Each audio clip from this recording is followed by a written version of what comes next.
Hello boaters, welcome back to Motion RC. I'm James and today we're out at our local pond here with the latest from Bancroft. This is the 1/100 scale Arleigh Burke-class destroyer. The beauty of this one this time, again, it's 1/100 scale. We already have a version that's 1/144 scale, but that one comes pre-decaled up. That one comes as the Oscar Austin, the number 79. This one, you actually get a nice decal set and you can make this one any one you want. There's close to 140 Arleigh Burke-class destroyers active today, and I went with the 4th version. This was number 54, the Curtis Wilbur. I put it on the rear with the stickers, and it is absolutely stunning. I got about 12 pounds of ballast in here, so it is a little heavy as I talk to you guys before we get in the water. But after I take it for a sail, show you what it can do on the water, we'll come back here and talk about all the features. So guys, let's enjoy the Arleigh Burke. All right, so we're in the water. Let's get started with the beautiful Arleigh Burke. She is absolutely stunning. Again, 61.1 inches. She's 1/100 scale. And right now I am about a quarter throttle, maybe even less. You don't need much for these to sail around nice and scale. There's not much to hear, but we got this fountain here in the pond, so if we did bring up the audio for the boat itself, you'd hear a lot of fountain noise.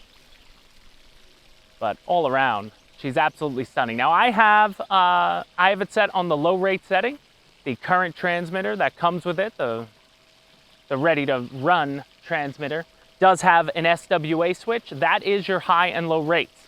So I'll show you how that affects the ship. I'm gonna bring her speed up, and then I'm gonna cut to the left in 3, 2, 1.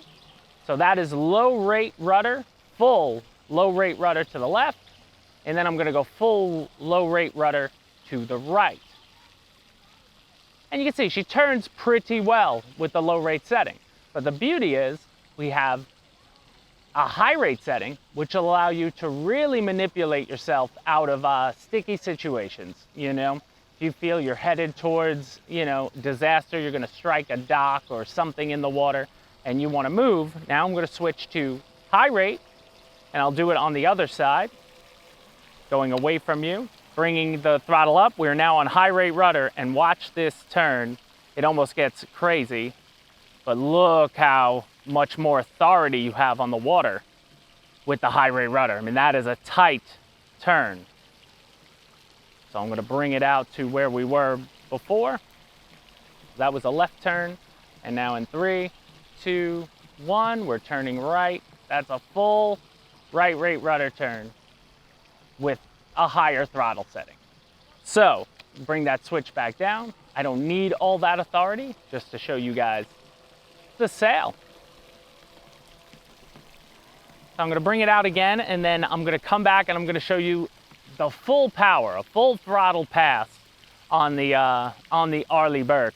It is totally unscaled, but just to show you again, it can cruise, and you could have some fun with it, because maybe you don't wanna just, drive around scale. You wanna have a little racing with your Arleigh Burke, but here we go. Full throttle in 3, 2, 1.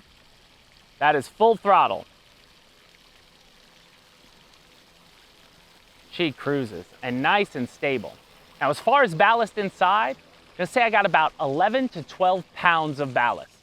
I definitely have, as I showed you, or as I will show you when we take this out, or if you watched our live unboxing, there's a hatch on the on the stern of the ship, right by the helicopter, that you could gives you access to your rudder linkages, so if you ever needed to replace those. But I did put a pound of ballast back there, and then I have at least 2 pounds up in like the bulb of the bow. That's where a majority of the weight went, and then a lot of it's right under the main superstructure. I have about 5 pounds under there, so that's 5, 7, 8, and then I put about 3 pounds right behind the where the motors are. So hard to explain when I'm out here on the ship, but there's 2 canopies that I showed you. The superstructure comes off, and then one a little aft of that will lift up, and you can add some ballast in there as well.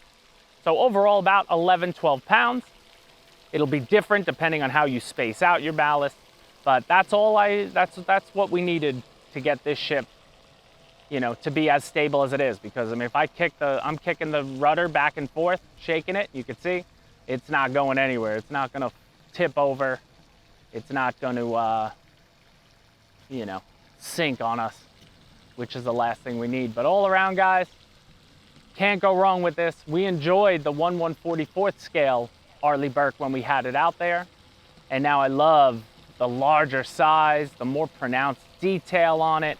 I mean, she's absolutely stunning. I'm gonna park her right there, and I'll show you too. If you do wanna get out of Dodge, you do have a reverse function. So that's full throttle reverse. That'll slow you down.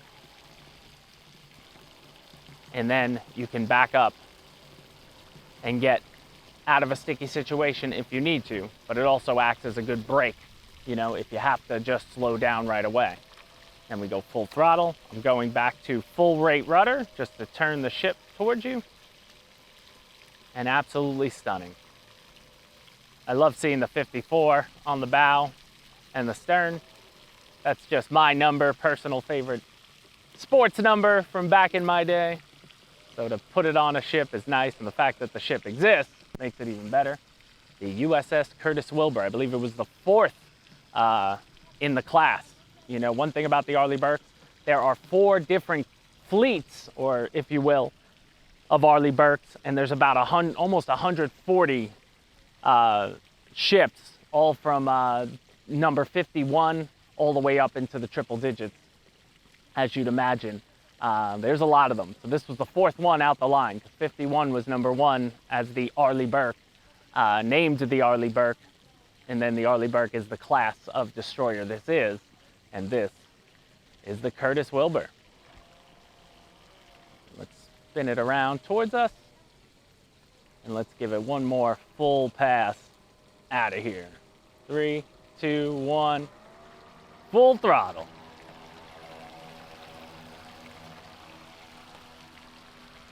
Leaves a nice wake.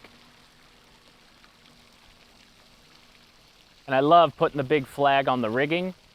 At first I would put it on one of the, if you will, looks like antenna, one of the poles. But then I was like, ooh, I think it'll be better up on the rigging.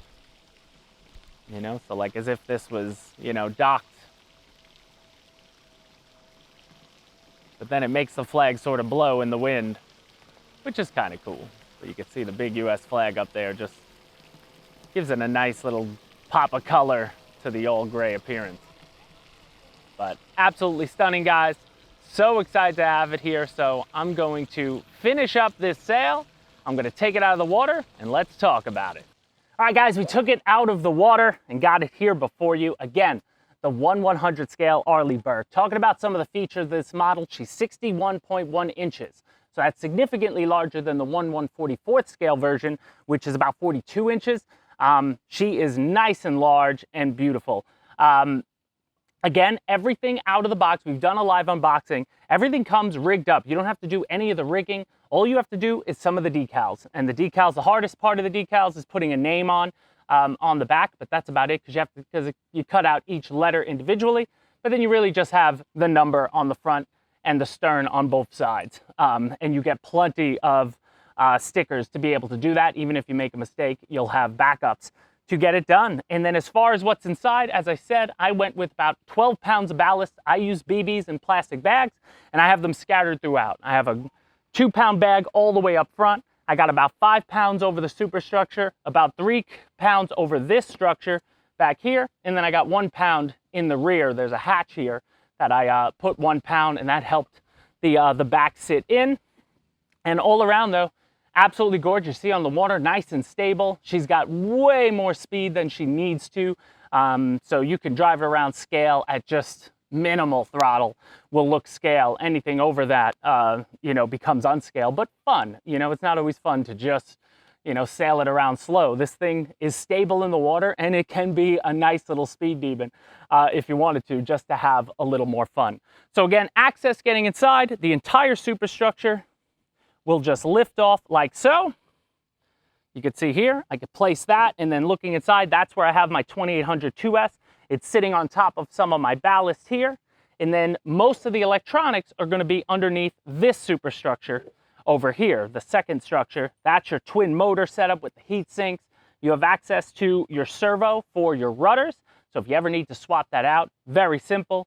You've got the on-off switch right there, and you've got your ESC and receiver in there. So there's really no electronics, nothing but fiberglass that you could see in here all the way inside, and you have more than enough room to get your hand and arm all the way up front if you need to, and to get all the way back. And then again, at the back, this is magnetically driven. There's a hatch and it has a little cover on there.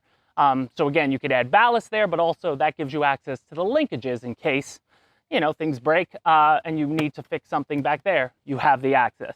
This structure is molded in, does not come off, but really more than enough space to do anything you need. And then when you're done working on it, just line it up and it just sits. These two structures are not magnetically driven in any way. They just sit and gravity does its thing. It's not going to go anywhere. But all around, guys, super beautiful. I absolutely love the Arleigh Burke.